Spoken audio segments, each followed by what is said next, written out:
Un momento con... Y llegó el momento de saludar a nuestro invitado, profesor universitario, analista político, abogado, constituyente, y qué gusto que comparta con nosotros el día de hoy. Es el profesor Germán Ezcarra. ¿Cómo está? Bienvenido. ¿Cómo está? Un honor para mí estar con ustedes siempre. Y el saludo, profesor, el saludo respectivo a este programa. No me diga que se le olvidó, porque eso me va a poner muy triste. Oye, hola, Venezuela. Qué particular estilo el del profesor. ¿Cómo está? Tiempo sin visitarnos, sin conversar con nosotros.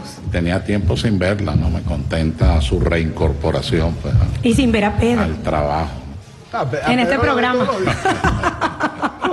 Me refiero en el programa. Pedro además está hoy como un príncipe de Gales. Sí, es que le voy a decir algo. De Gales, pero nació en Carapita. Esos sacos así. Sí, está elegante. Es que él dijo, ¿quién es el invitado mañana? Nosotros le dijimos, el profesor Germán Ezcarra. No, yo me voy a ir elegante, porque el profesor siempre va muy elegante. Menos mal que Tomás y yo somos la misma talla. Sí. Profesor, bueno, acá entramos en materia, además a revisar varios temas políticos. Acá en este programa han participado quienes nos escuchan, nos sintonizan, siempre participan de los temas, además dan aportes importantes y me encantaría que hoy lo hagan como siempre lo hacen en este espacio. Queríamos arrancar hablando, profesor, acerca de lo que ha ocurrido con consulados y embajadas de Venezuela fuera de nuestro territorio, en Estados Unidos específicamente, y también situaciones que se han generado en Costa Rica con la embajada, en Perú en la embajada. Desde el punto de vista del derecho internacional, ¿qué ocurre con esa situación? Bueno, estamos en un momento asiago, difícil, de profunda crisis del derecho internacional, de sus valores y de sus principios. De manera reiterada se viola la Carta de Nueva York, constitutiva de las Naciones Unidas. Se ha violado la Carta de Bogotá, donde están los principios y valores del sistema interamericano, de tal manera que esta situación es muy particular y la verdad es que está de espaldas al derecho internacional. Nosotros estamos viendo, por un lado, la institucionalidad legítima con fundamento en la Constitución y en el orden internacional, con un presidente de legalidad constitucional y legítimo, Nicolás Maduro Moros, y por otra parte tenemos a un usurpador en acciones apócrifas, en acciones totalmente nulas, inexistentes, pero que apoyadas por los Estados Unidos y algunos países aliados, le dan fuerza en las situaciones de facto, no de derecho, sino básicamente de facto. Es así como se producen situaciones en los consulados, en las embajadas, porque está nombrando representantes quien no debe hacerlo, de acuerdo a la Constitución y en general a las constituciones. Es decir, no es legal lo que se realice dentro de esas instalaciones en esas condiciones. No, y más grave aún, hay hechos que se han descubierto en las últimas horas, muy delicados, como es el de repartirse la nación, fragmentar al Estado venezolano, decir que, bueno, parte de Venezuela le correspondería a algún sector y dividir a Venezuela en la Venezuela de Oriente y Venezuela de Occidente, entre otras barbaridades. Pero sí debemos estar atentos, esto no es cualquier movimiento, no es una situación de facto ordinaria, normal, sino que está apoyada por los Estados Unidos, insisto, está apoyada por los Estados Unidos, cuyos precedentes en esta materia son muy nefastos. Uno de los que más se derecho internacional, incluso cuando uno da clase lo pone como ejemplo de lo que no se debe hacer, es lo que ocurrió con Panamá. Panamá pertenecía a Colombia, los Estados Unidos crean una situación interna, finalmente se produce la separación de Panamá de Colombia y en menos de 24 horas es reconocida por los Estados Unidos como un Estado autónomo e independiente. Esto ha ocurrido también en otros países, además han dividido los países.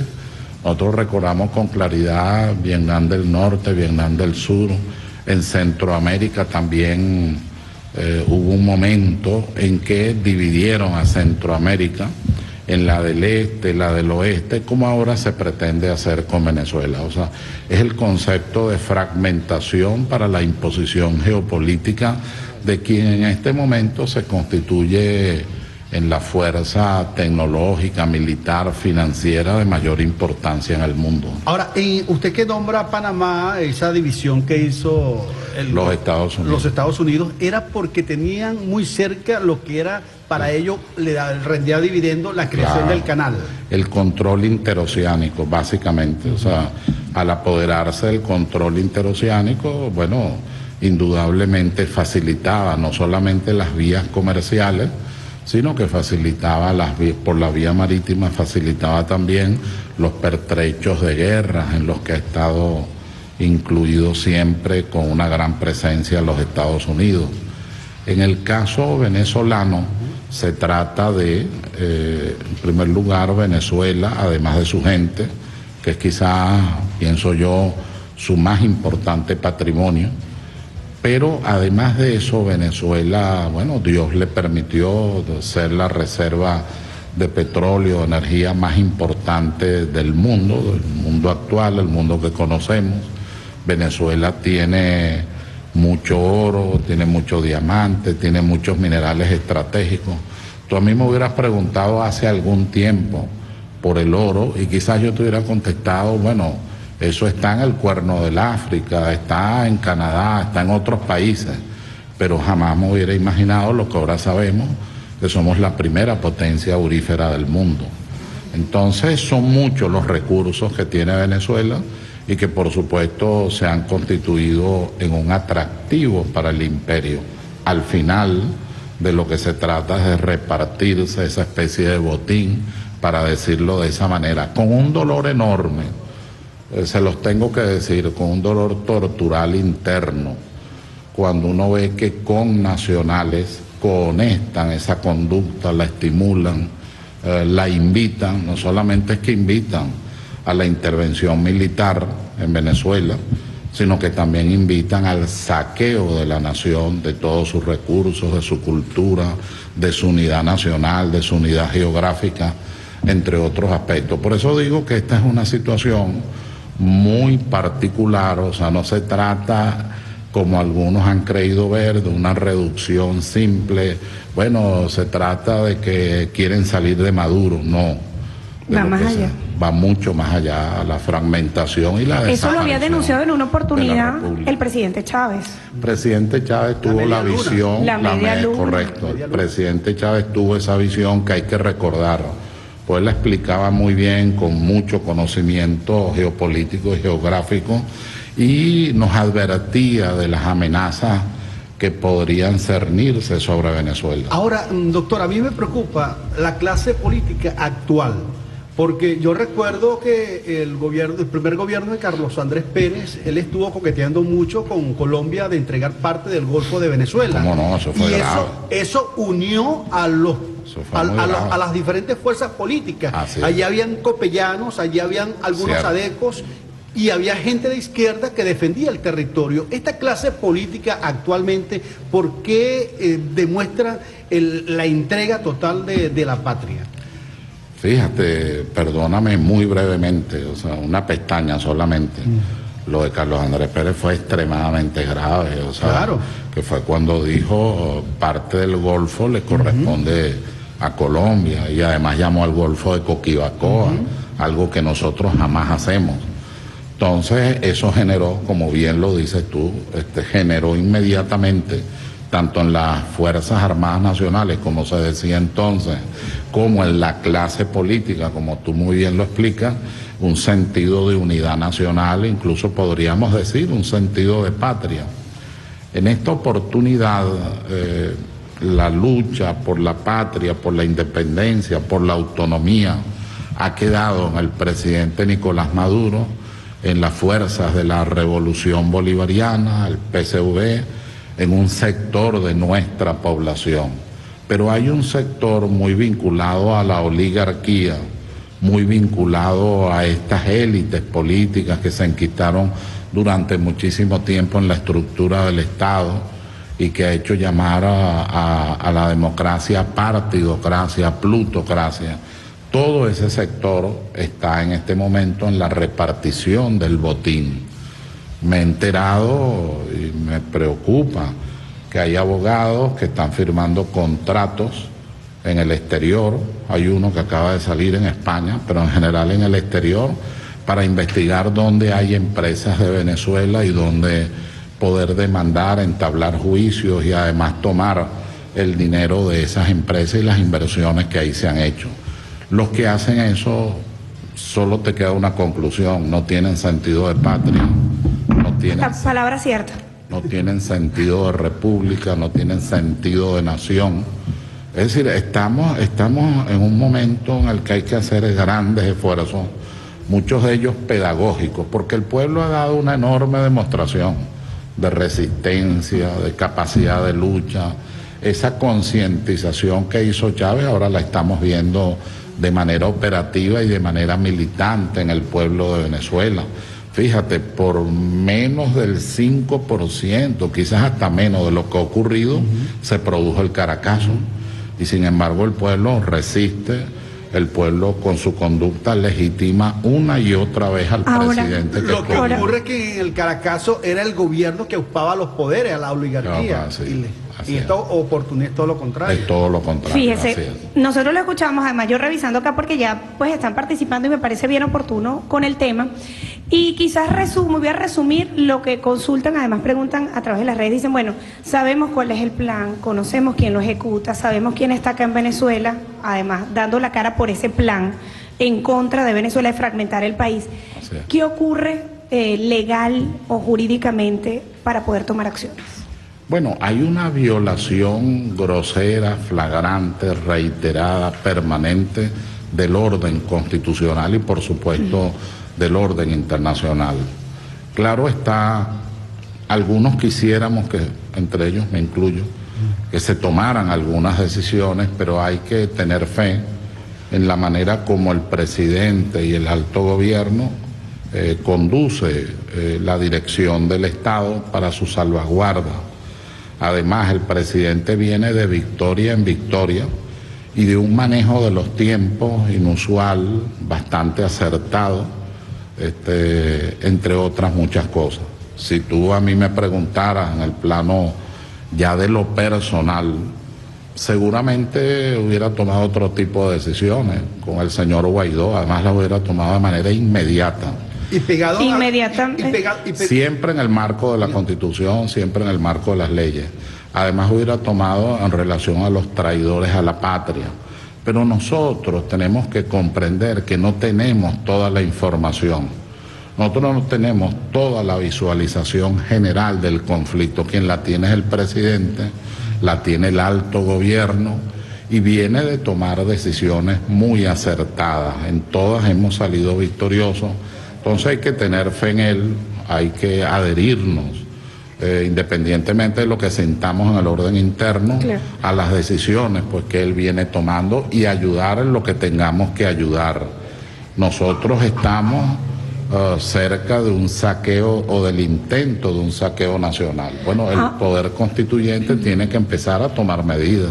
La Asamblea Constituyente tendrá que producir leyes en ese sentido y tendrá que movilizarse aún más de lo que ha hecho hasta ahora. Fíjese, quizás yéndonos a la legalidad y como profesora, también universitario que es, el autoproclamado es diputado, de diputado pasa a ser presidente de la Asamblea Nacional.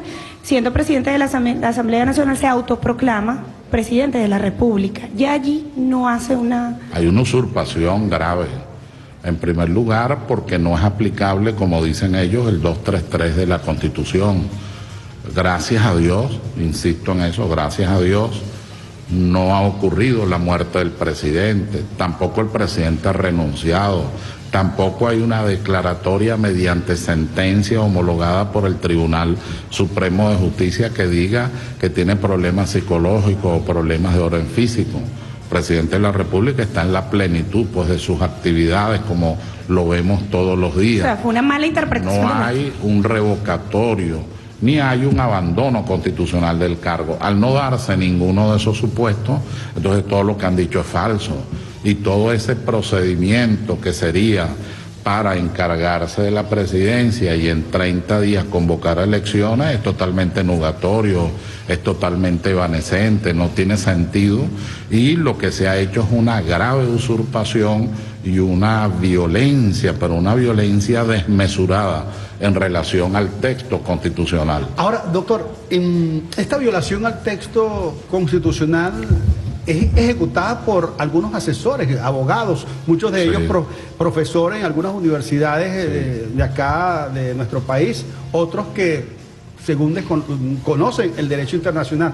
Pero usted aclara, por ejemplo, que en el artículo 2 de la Constitución de la República Bolivariana de Venezuela, cuando habla del Estado de Derecho, social de derecho, para usted es un orden axiológico de la norma.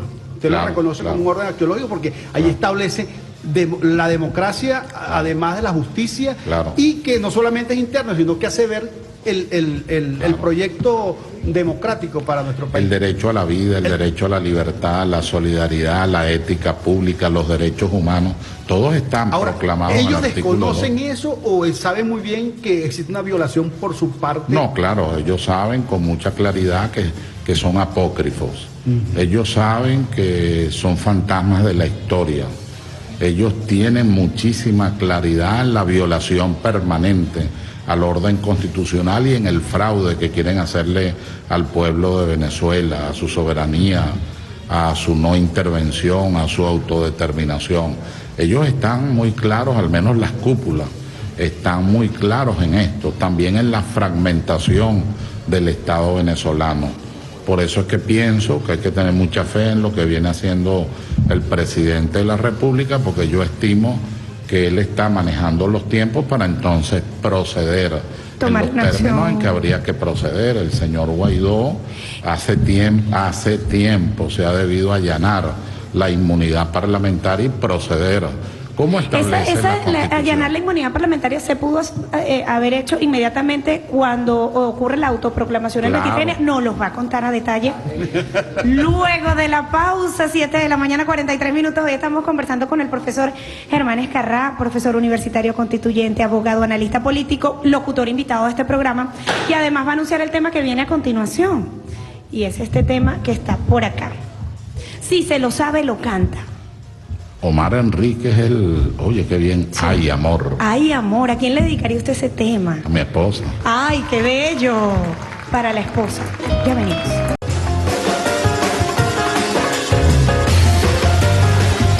El que madruga está al aire con Dair Ram y Pedro Yahure. Hola, hola, Venezuela. Saludos para quienes a esta hora de la mañana se conectan con el programa Al Aire VTV, espacio que se escucha por radio y se ve por televisión. 7 de la mañana, 48 minutos. La frase. La frase es de César Rengifo y dice: el arte debe existir en función de la humanidad. Nosotros continuamos acá con el profesor Germán Escarrá, nuestro invitado. Por cierto, que el tema que escucharon antes de ir al corte era de Armando Martínez, Canto a Caracas, además un tema hermosísimo, bello, ¿verdad? Que además el profesor disfrutó muchísimo. Así que luego tenemos pendiente ese tema de Omar Enrique, que además el profesor le dedicó a su esposa. O sea, hay que colocarlo. Y Omar Enrique es un gran amigo. Claro. Yo aprecio muy especialmente. También. Y el tema que le dedicó a su esposa es Ay, amor. Ay, amor. Ahora, vamos a ver si la letra del tema va con el título, porque el profesor lo dedicó apresuradamente. Yo espero que sepa el contenido de la letra para la esposa. Si no, le voy a decir esta mañana cuando llegue a su casa, ay, amor. Ay, amor, es que le voy a decir, ay, amor, ay, amor. Profesor, le vamos a dar una pregunta al aire y tiene que ver con las decisiones legales, jurídicas que se debieron tomar inmediatamente luego de ese 23 de enero, cuando este personaje se autoproclama. ¿Era el momento, en ese momento se podía o eran los elementos completos para allanar la inmunidad parlamentaria? Es decir, los requisitos formales para allanar la inmunidad parlamentaria se han dado hace tiempo, porque hay hechos fácticos demostrables, públicos y notorios, de lo que en definitiva es la usurpación, entre otros delitos. Pero vuelvo e insisto, nosotros no manejamos toda la información, nosotros la focalizamos, mientras que en el alto gobierno hay una mayor información, hay un mejor manejo de los tiempos, y nosotros lo que tenemos es que reiterar la fe en nuestro presidente Nicolás Maduro en el alto gobierno, porque además esa fe está sustentada en la manera como ha venido resolviendo los asuntos y teniendo victoria tras victoria. Una de las más estruendosas que podríamos nosotros confirmar aquí es la que se produce en el puente Simón Bolívar ahí con Cúcuta y Venezuela. Nosotros todos pensábamos que esto iba a ir a un desenlace fatal y sin embargo el presidente, el alto gobierno, los sectores que allí estuvieron manejaron eso con mucho sentido estratégico. Ahora, y lo voy a interrumpir allí pero ¿se puede hablar de inmunidad parlamentaria de una Asamblea Nacional que esté en desacato? ¿Aplica? Es muy buena esa pregunta. Sí tienen inmunidad porque la inmunidad nace en el momento en que fueron elegidos, de acuerdo a la Constitución. Y luego ocurre el desacato. El desacato, ¿qué es lo que trae como consecuencia? Que las decisiones que tome esa asamblea son totalmente nulas, son inexistentes, no tienen ninguna validez, hasta tanto no se reincorporen a la Constitución, al orden constitucional y al respeto al Poder Judicial, porque en definitiva el desacato, la rebeldía, la contumacia, como decimos los abogados, es contra el Tribunal Supremo de Justicia, es una lucha contra el Tribunal Supremo de Justicia, también con el resto de los poderes, con hechos muy curiosos.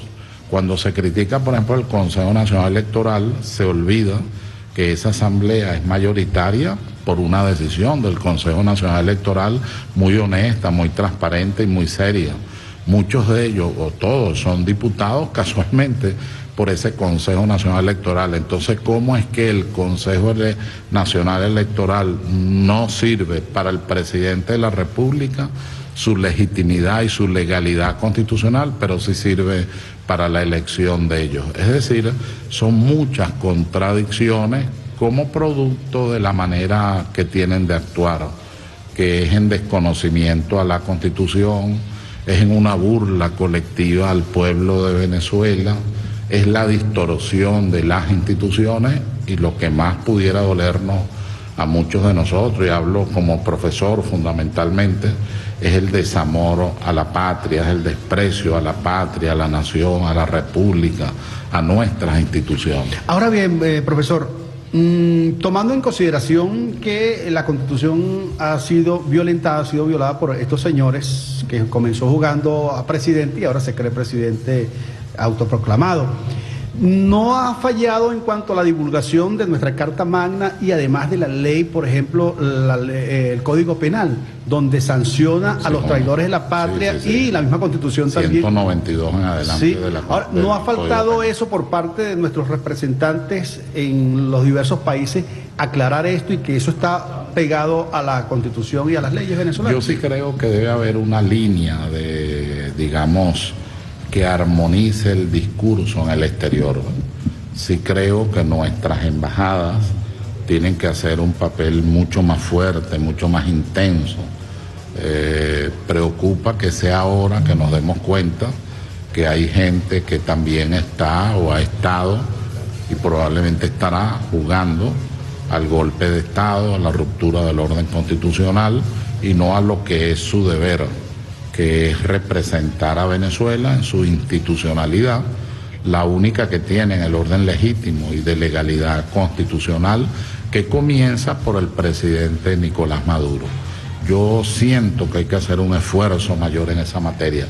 Esto lo aclaro, debo aclarar, no tiene nada que ver con el canciller, que ha hecho una extraordinaria labor, viene de varios triunfos en el orden diplomático, en el orden internacional, y de una manera muy serena, pero a la vez recia y contundente, ha venido defendiendo los intereses del país. Ahora, yo le pregunto eso porque, ¿qué pudieran decir, manejar los medios, las corporaciones mediáticas internacional y algunos aliados que tiene la oposición apátrida de nuestro país cuando se ponga en ejecútese lo que establece la Constitución y lo que establece, por ejemplo, el Código Penal? Bueno, siempre dirán, siempre habrá algo que decir. Ve al bochorno internacional al que hemos llegado. Un presidente apócrifo, ilegítimo, en un procedimiento que no existe en el texto constitucional, está nombrando representantes, está nombrando abogados para investigar a Venezuela, está repartiendo el dinero de Venezuela o repartiéndoselos, no solo repartiendo, sino además incorporado a esa repartición, porque no hay control, no hay exposición permanente de las cuentas, sino que de lo que se trata es de una garra con la que se pretende destrozar las finanzas de Venezuela y finalmente intentar con eso destruir la institucionalidad. No lo van a lograr. La verdad es que el presidente Maduro ha manejado con mucho sentido estratégico una situación tan grave. No olvidemos nunca que lo que está enfrentando es nada menos que al primer imperio del mundo en este momento. Primera fuerza tecnológica, la militar se discute con Rusia, pero además primera fuerza financiera, no es cualquier cosa lo que nosotros estamos enfrentando y seguramente daremos una gran lección. Hay una carta de Simón Bolívar, digo solo las dos líneas últimas dirigidas a la gente Irving, cuando le reclama al padre libertador en nombre de los Estados Unidos. Él le dice, la mitad de la población ha muerto, la hemos perdido en la lucha por la independencia, pero todos anhelamos perder la otra mitad y estamos dispuestos a que se pierda la otra mitad si cualquier nación ofende a Venezuela o el mundo osa ofenderla. Es decir, nosotros venimos de una trayectoria histórica de mucho sentido patrio, de mucha valentía, de mucha heroicidad, y es lo que demostró el pueblo de Venezuela de manera muy clara en el momento en que dieron el golpe eléctrico y quedamos 4 o 5 días a oscuras, ¿no? Bueno, ese era el momento seguramente que tenían planificado para cualquier intervención, etcétera, no pudieron.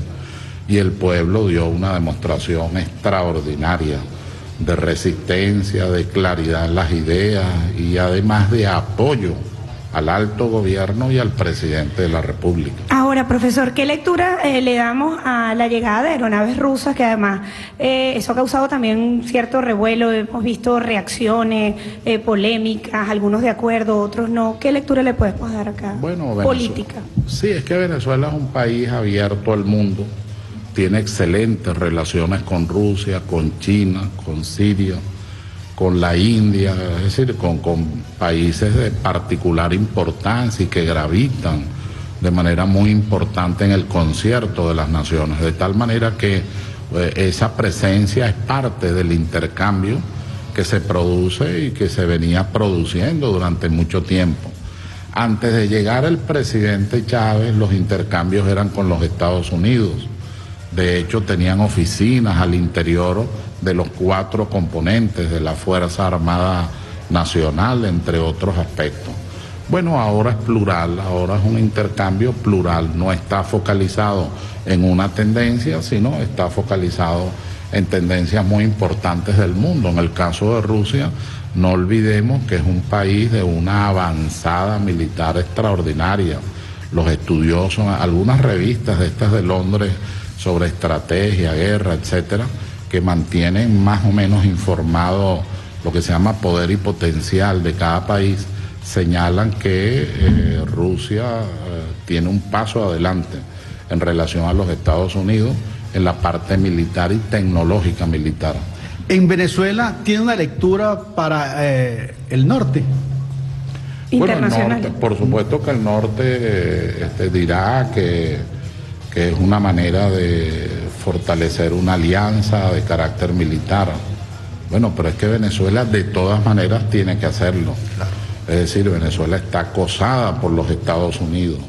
Venezuela es un país grande en su historia, en su gloria, en sus recursos, pero es un país pequeño en relación al potencial militar de los Estados Unidos. Además, no existe el sistema de seguridad colectivo, quedó destrozado en el conflicto de las Malvinas con el TIAR. Ahí se empezó a ver cómo iba a actuar los Estados Unidos en realidad. La doctrina Monroe, quieren volverla a aplicar, quieren insistir en ella en nuestro país y nosotros consideramos que la mejor doctrina es la del padre libertador Simón Bolívar. La independencia, la autonomía, la autodeterminación y el respeto a la soberanía popular. Profesor, tenemos que despedir esta conversación. Para despedirle, comento un mensaje que nos llega por aquí del señor Kael. Dice: hola, saludos, buenos días, Dair, Pedro. Una humilde sugerencia al profesor Escarrá: active su cuenta en Twitter. Le dicen por acá. Y la señora Alicia Marcano le dice: saludos solidarios y profunda admiración a nuestro querido Germán Escarrá. Abrazos. Y nos vamos a despedir, profesor, con el tema Hay Amor, porque usted lo dedicó. Entonces queremos mostrarlo. Además tiene un video de lo más lindo que creo que, si mal no recuerdo, se grabó en el estado Vargas. Sí, ahora... Que ahora se va a llamar La Guaira. Ya se inició el programa constitucional. Esta semana que pasó tuve el honor de ser el orador de orden. El gobernador inició su procedimiento y se va a llamar Estado La Guaira. Estado La Guaira. En cambio, la alcaldía sí queda como Vargas, Alcaldía Vargas. Buen dato, gracias por acompañarme. El profesor Escarrá siempre tiene algo que contarnos. Así que nos vamos a despedir con este tema de Omar Enrique y Felipe Peláez. ¡Ay, amor! ¡Feliz día, Venezuela! ¡Ay, amor!